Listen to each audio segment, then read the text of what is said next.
అపోస్తలుడైన పేతురు గారు పరిశుద్ధమైన చేతులెత్తి శుద్ధ హృదయముతో ప్రాణాత్మ దేహములతో ప్రభుని మనము కనపరచాలి.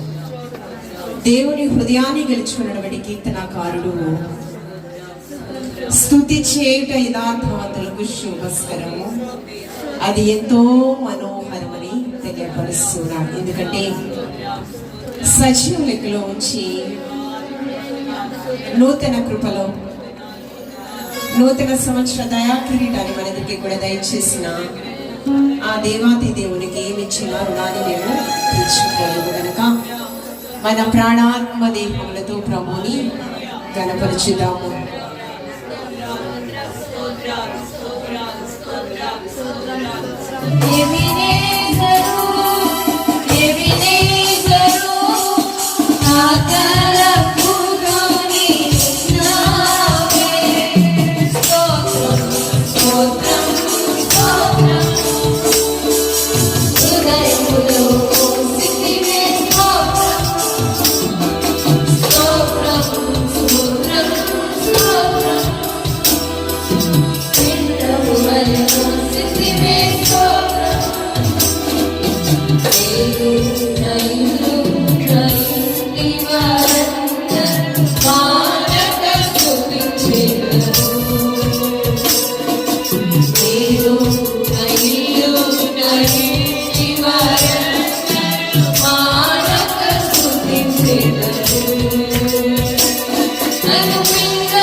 విశాఖపట్నంలో కూడా వారు ప్రధానంగా అక్కడ సేవ ఉంది.